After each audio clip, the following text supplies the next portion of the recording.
разгорувајќи ги овие огнови, ковајќи го ова усвитено железо, создавајќи ги и обликувајќи ги своите орудија за работа, станувајќи свесни за својата неизмерна сила и моќ, работниците во текот на минатиот век започнуваат решително да ја коват и својата судбина.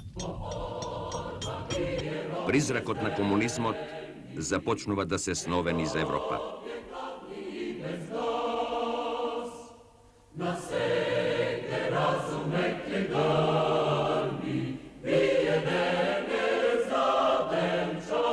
Владеачката капиталистичка класа ја засилува индустриализацијата и го зацврстува својот експлоататорски режим. Малите манифактурни работилници исчезнуваат, проголтани од новосоздадените големи концерни. Крупниот капитал ги проширува производството и пазарите, создава нови профити, ја подредува работничката класа и ја претвора во инструмент на своите експлоататорски интереси. Индустриализацијата и техничкиот напредок на производството доведуваат и до се поголеми и поостри класни судири. Крупните капиталисти, држејќи го во свој раце монополот во индустријата, се повеќе се збогатуваат. А работниците, тие двигатели на сите машини, се посиромашни, се поогорчени на ограбувачите на нивниот труд. Работничката класа, вечно спротивставена на газдите, господарите, ограбувачите и експлоататорите, инспирирана од праведните идеи на Карл Маркс и Фридрих Енгелс, започнува да ги бие своите први битки за подобро утре, за правда и еднаквост, за социализам.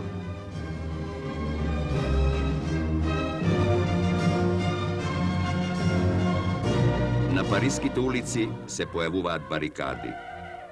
Незадоволните работници ја започнуваат својата прва пролетарска револуција. Тоа се денови на црвената Париска комуна. Либерте, егалите, фратерните, слобода, еднаквост, братство, зрачи од високо издигнатите бајраци.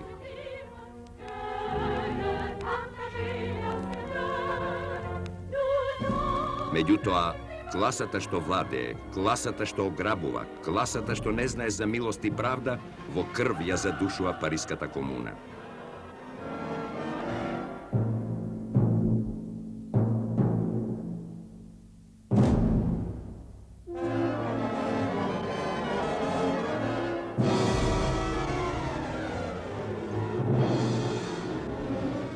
Но идеите, вербата и љубовта на работникот кон слободата, еднаквоста и братството не можат да се задушат.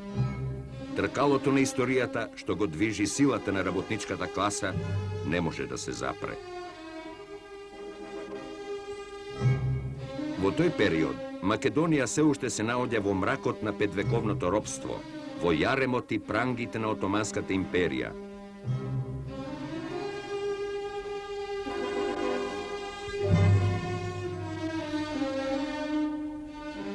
Македонскиот народ го оди својот од по маките.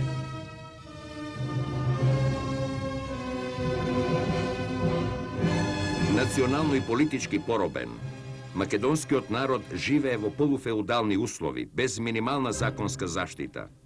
Заробен во мрежата и волјата на велепоседниците, спаиите и беговите, кои бескрупулозно го ограбуваат и го понижуваат. Немајки услови за економски развиток, тие селани, земјоделци, грнчари, колари, цидари, занаетчии се повеќе осиромашуваат. Во борбата да го одржат својот гол живот, многумина од овие напатени работници се принудени да го напуштат своето огниште и да бидат печалбари по соседните држави. Нивните испукани, корави раце ќе создаваат палати за да можат да заработат корка леб за гладните усти на своите семејства.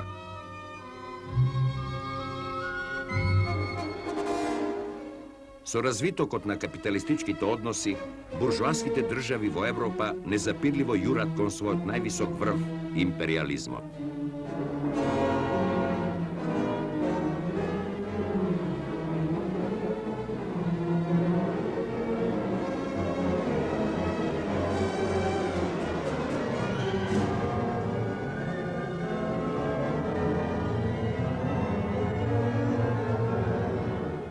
Во Отоманската империја, а со самото тоа и во поробена Македонија, таквиот развиток се одвива многу бавно.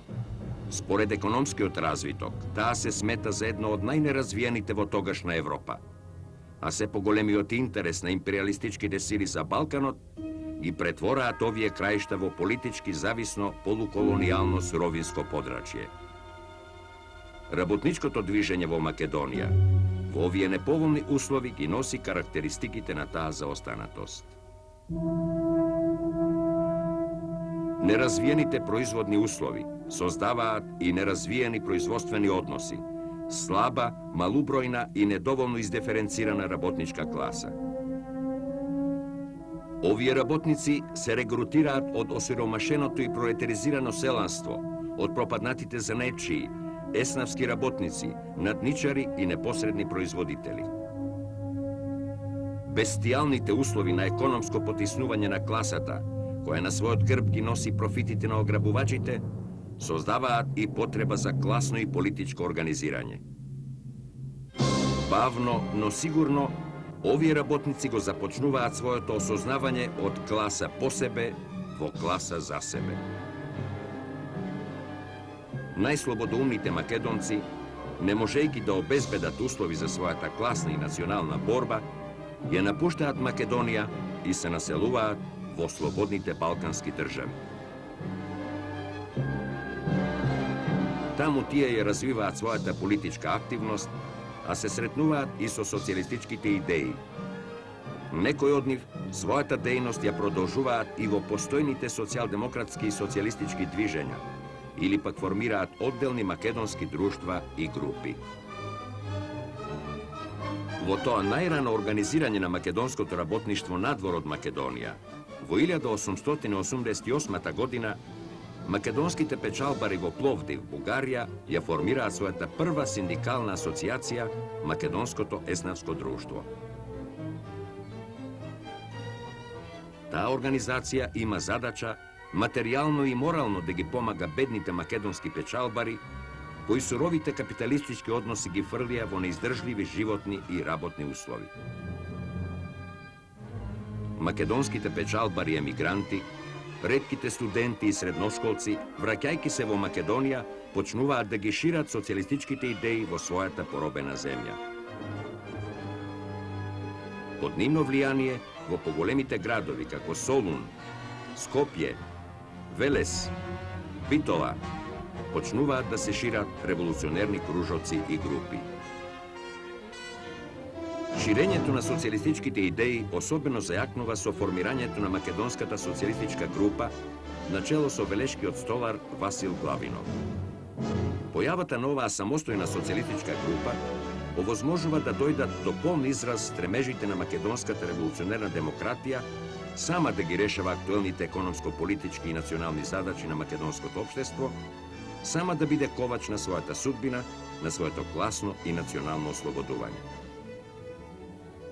Покрај дејствувањето меѓу македонската работничка емиграција и меѓу работниците во самата Македонија, членовите планираат организацијата да прерасне во социјалдемократска партија, но недоразбирањата и спротивставувањата на одделни влијателни личности на бугарската социјалдемократија ги оневозможуваат овие намери, а Васил Главинов го протеруваат од Бугарија.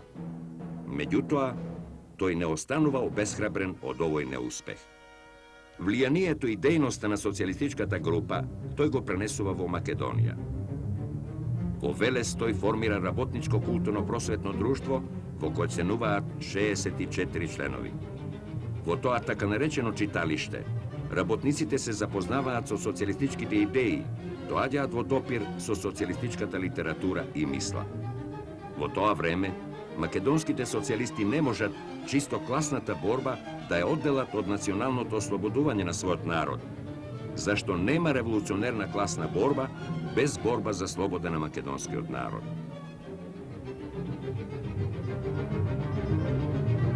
Со самото тоа, тие ја прифаќаат идејата на македонското ослободително движење и активно се ангажираат во будењето на револуционерната свест на народните маси за престојната македонска револуција.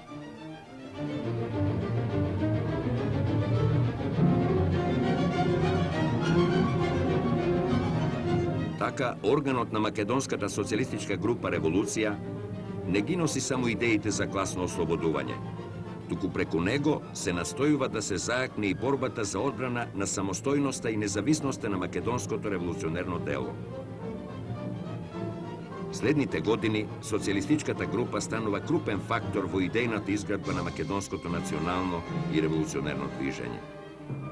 Во својата програма, таа се залага за создавање автономна Македонска република, која ќе биде поставена врз федеративни начела и најшироки демократски принципи, што ќе гарантираат самостојност за сите малцинства и народности.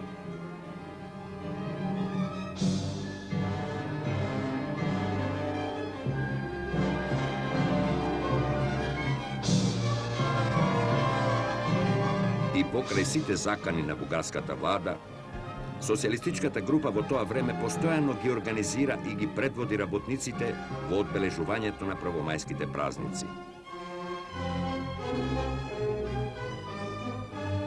На тие манифестации високо се веат црвените македонски бајраци на кои со срма е напишано: Ослободувањето на Македонија е дело на самите македонци и Македонија за македонците. Така на едноставен, но длабоко впечатлив начин, меѓу македонските работници се всадуваат марксистичките идеи и сваќања за пролетарската револуција и за новото општество. Создавањето на поволни услови овозможува да се формираат работнички и социјалистички кружоци во Скопје, Битола, Солун, Евгелија и Крушево. Со тоа организирање на работничката класа зајакнува и борбата за подобри услови за работа, за скратување на долгото работно време, за зголемување на надниците, а избухнуваат и првите штрајкови. Особено значаен по својата големина и цврстина е штрајкот на пругата Велес-Демир Капија. На 3 јули 1900 година македонските социјалисти одржуваат својата прва социјалистичка конференција. Таа е одржана во Крушево, а на неа покрај другите присуствуваат и Никола Русински, Никола Карев, Веле Марков и Лазар Главинов. Во согласност со тесните врски и соработка со ВМРО, на конференцијата е решено социјалистичката група да се приклучи кон ВМРО како одделна група. Со тоа исправните ставови дека е неопходно најтесно поврзување и разгорување на социјално-класната и национално-слободителната борба, овозможуваат активно дејствување и ги прифаќаат интересите на широките народни маси и на работничката класа. На почетокот на 1903 година, повеќемина млади македонски интелектуалци во Солун ја формираат групата Гемиџии, со цел да ја заинтересираат европската јавност за неиздржливата ситуација во Македонија и да се предизвика интервенција на европските сили, тие организираат во Солун серија атентати и ги дигаат во воздух францускиот брод Гвадалкивир, Отоманската банка, Германскиот клуб и други згради.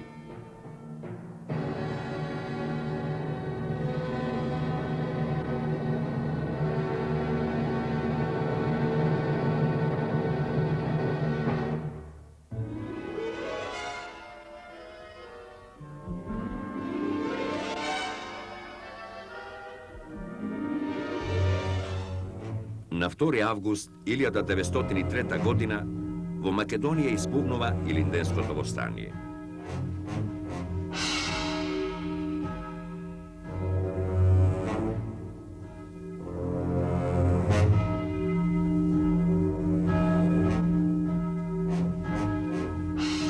Македонскиот народ се дига за да ја извојува својата национална и социјална слобода.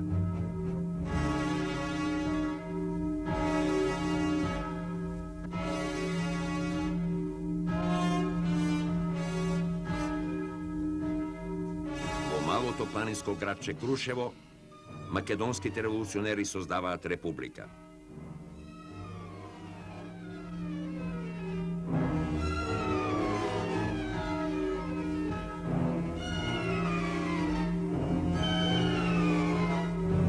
За избор на органи на демократско-револуционерната власт е свикано собрание на истакнати граѓани и представници на сите народности во градот. Избран je Совет на Републиката од 60 членови и привремена влада.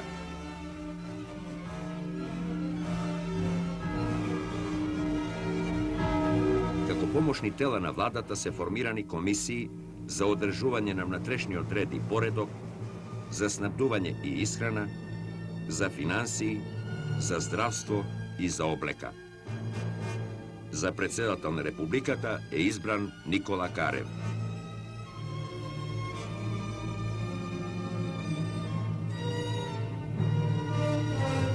Правдолюбивите и демократски идеи на македонските социјалисти и македонскиот пролетаријат со тоа наоѓаат значајно место во тие настани и стануваат вистински пример за нивниот однос кон македонската револуција.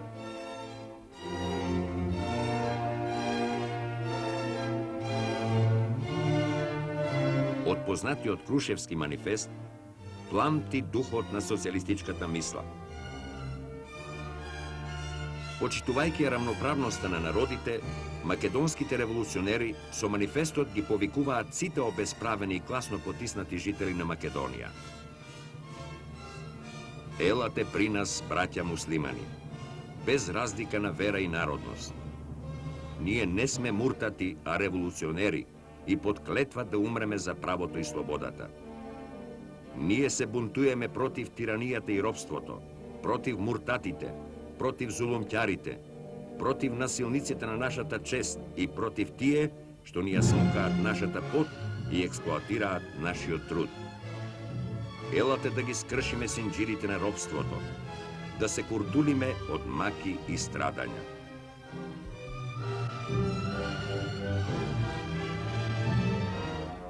Меѓутоа, Крушевската република и востанието доживуваат трагичен крај.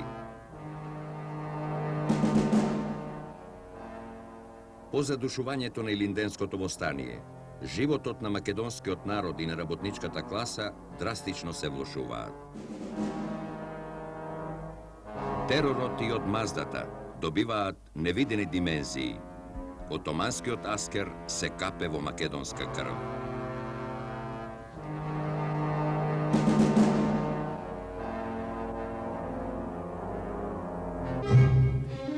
Во истиот тој период, македонскиот патриот Крсте Петков Мисирков во Софија го создава своето капитално дело за македонските работи. Во оваа особено значајна студија, Мисирков ги обработува основните прашања на македонскиот национален развиток и нивното теоретско и практично решавање. Тоа се пред се прашањата на македонската историја и култура и на македонскиот литературен јазик. Особено е значајно тоа што оваа студија е напишена на онаков македонски јазик, за каков се застапува незиниот автор и кој подосна ќе стане национален литературен јазик на македонскиот народ.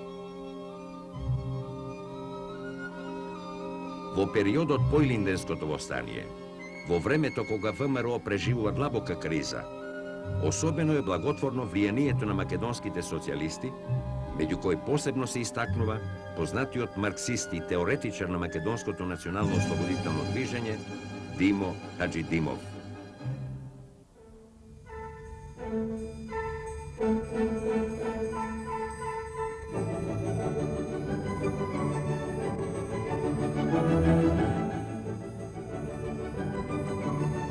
Во тоа време, буржуазијата во Европа се разонодува со новиот пронајдок кинематографијата. Сликите што се движат ги полнат салите и на експлоататорите им го покажуваат првиот филмски документ за класата на чиј грб живеат, издегувањето на работниците од фабрика на браќата Лимиер.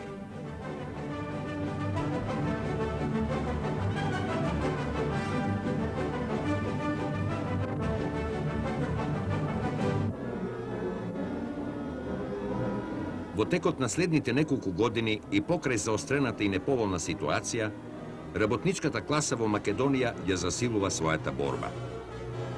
Меѓу многобројните штрајкови, особено големи се штрајковите на чевласките работници во Битола, Скопје и Велес, и штрајкот на шивачките работници во Струмица. По 1906 година, работничкото и социјалистичкото движење добива помасовен карактер.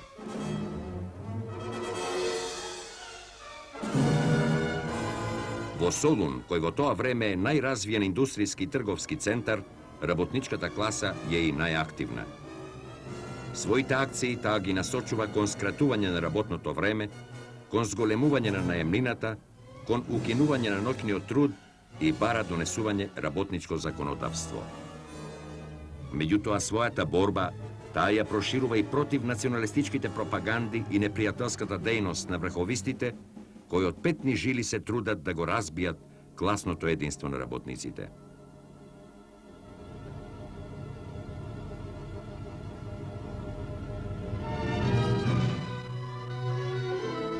Во текот на 1908 година избувнува младотурската револуција.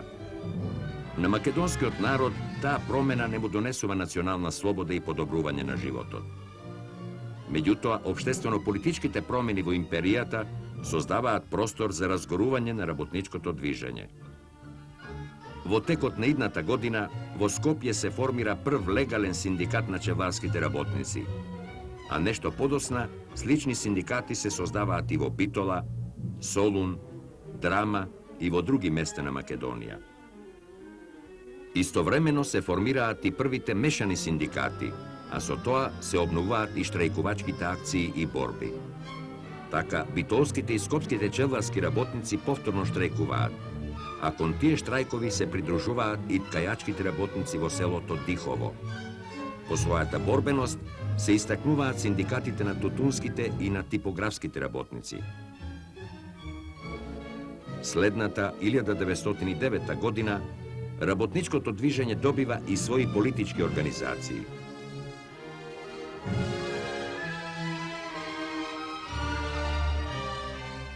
Во Скопје се формира местна социјалдемократска организација која ја прифаќа ерфуртската програма на германските социјалисти со цел да се извојува социјалистичко уредување преку класна борба на пролетаријатот. Од постојните групи во Солун се основа Солунска социјалистичка федерација, чии брошури се печатат на 4 јазици, а новооснованата организација во Велес во своите редови ги опфаќа отоманските жители без разлика на националната и на верската припадност. Со тоа работништвото почнува да станува се позначајна сила во внатрешно-политичкиот живот на Македонија. Работничките представници учествуваат во Отоманскиот парламент и се застапуваат за основање Балканска демократска парламентарна унија. Раздвиженоста на работништвото создава услови за појава на работничкиот печат. Во Велес, Васил Главинов го основа весникот Работническа искра. Скопската организација, Петар Георгиев и Душан Цекич ја издаваат Социјалистичка зора, а Солунската социјалистичка федерација го издава својот орган Работнички весник. Со задушувањето на контрареволуцијата и со зацврстувањето на својата власт, наместо да продолжат да ја демократизираат власта, младотурците ги стеснуваат слободите, нафрлувајќи се посебно врз работниците. Тие се обидуваат да формираат државни синдикати и да всадат шовинизам меѓу работниците. Но кога тоа не им успева, тие применуваат и административни мерки кои ги забрануваат работничките собири, митинзи и прослави на 1 мај. Меѓутоа, тие мерки предизвикуваат револт кај работниците. Во тоа време во Солун се одржува и најголемиот работнички митинг во Отоманската империја со присуство на околу 6000 работници. На митингот, кој организиран во знак на протест против прогоните на работничкото движење, говори и Димитар Влахов. Таа 1909 година во Скопје е масовно прославен 1 мај. Прославата така прераснува во манифестација на солидарност со светскиот пролетаријат. Се бараат политички слободи и право на глас, 8-часовно работно време, право на синдикално здружување. Во овие услови работниците се изборуваат за известни подобрувања. Им се скратува работното време, се зголемуваат надниците, а почнува да се шири и работничката литература. Во Скопје се отвораат работнички книжарници, во кои се продаваат разни брошури и социјалистички книги, а се организираат и работничка библиотека и вечерно работничко училиште. На самиот почеток на јануари 1910 година во Белград се одржува првата Балканска социјалистичка конференција. Како представници на Македонија на неа учествуваат Васил Главинов, Душан Цекич, Михаил Цоков и Стојан Дивлев. Говорејќи на македонски јазик, тие ги запознаваат учесниците на конференцијата со борбата на македонскиот народ за своето ослободување, а нивниот борбен апел за помош и поддршка остава силен впечаток. Словенечкиот делегат доктор Хенри Тума, кој меѓу првите југословенски социјалисти тврди дека македонците се одделен народ, е особено импресиониран од борбените ставови на македонските социјалисти. Развитокот на работничкото движење во Македонија се повеќе бара и создавање единствена социјалдемократска партија. По тој повод, во декември 1910 година, во Солун е свикана конференција со учество на представници од социјалистичките групи во Скопје, Велес, Битола, Тетово и по еден представник на српската социјалдемократија и на цареградските социјалисти. И покрај тоа што учесниците се согласуваат за неодложно обединување на постојните организации во единствена партија, до незино основање не доаѓа.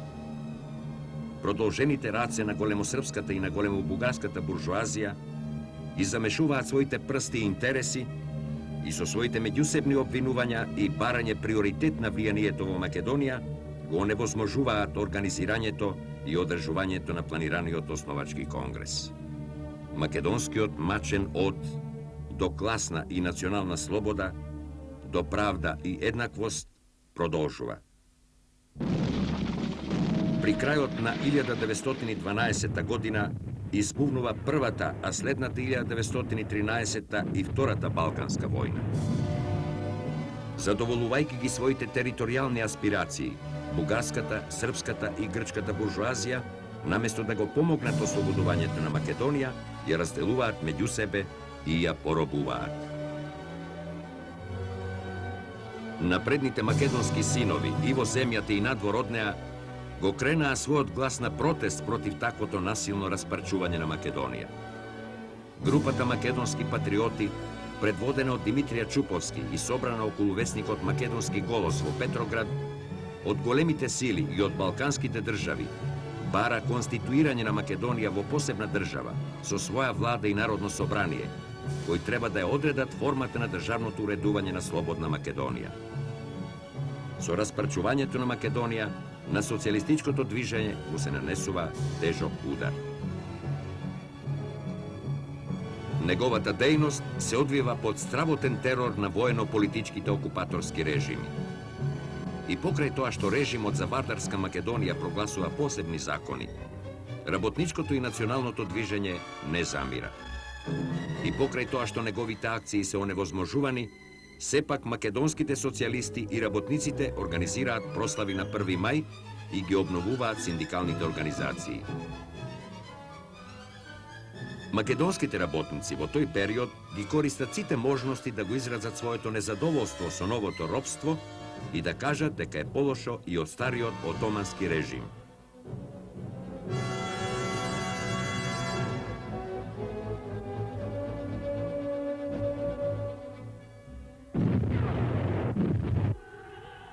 Во 1914 година избувнува Првата светска војна.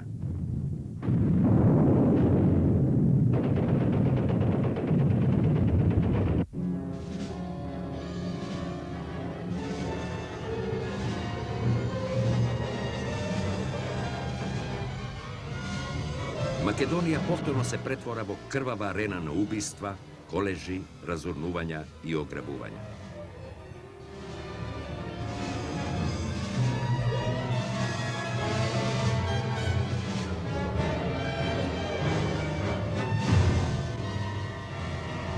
На балканските фронтови, работничките животи се најевтини.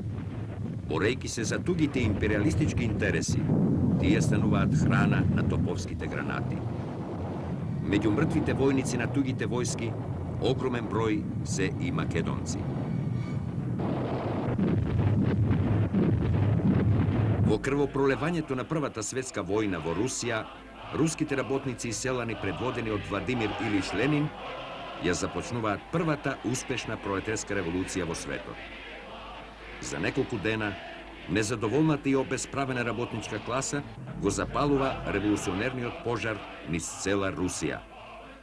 Воспоставувајќи советска власт, остварувајќи собственост на средствата за производство и над земјата и укинувајќи ја експлоатацијата од човек над човека, Октомвриската револуција отвора нова страница во светската историја и во историјата на работничкото револуционерно движење. Во револуционерните редови за победа и остварување на праведните идеи на Октомври се борат и многу синови на југословенските народи. Меѓу другите македонци се и Владимир Каваев и Гаврил Константиновиќ. Македонските социјалисти, охрабрени од победата на Октомвриската револуција, го зголемуваат својот меѓународен ангажман за слободно самоопределување и државно конституирање на Македонија. При крајот на војната, во Скопје се одржува јавен собир на кој се бара итно запирање на војната и повлекување на сите армии од територијата на Македонија. Меѓутоа, крајот на војната, што овие војници, повеќето од нив работници со радост го дочекуваат, им донесува само глад, сиромаштија, безработица и нови измачувања. Во империалистичкото прекројување на Европа, со аршинот на грабежливите аспирации на буржуазијата, Македонија и нејзината работничка класа се повторно измамени и жртвувани на туѓите интереси.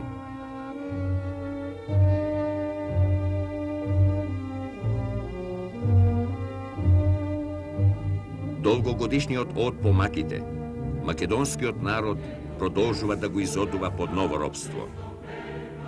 Меѓутоа, македонското револуционерно работничко движење, со своето борбено искуство и револуционизирање на широките народни маси, се придружува кон борбата на пролетаријатот на југословенските народи и високо го развива своето црвено знаме во рамките на новата револуционерна комунистичка партија на Југославија.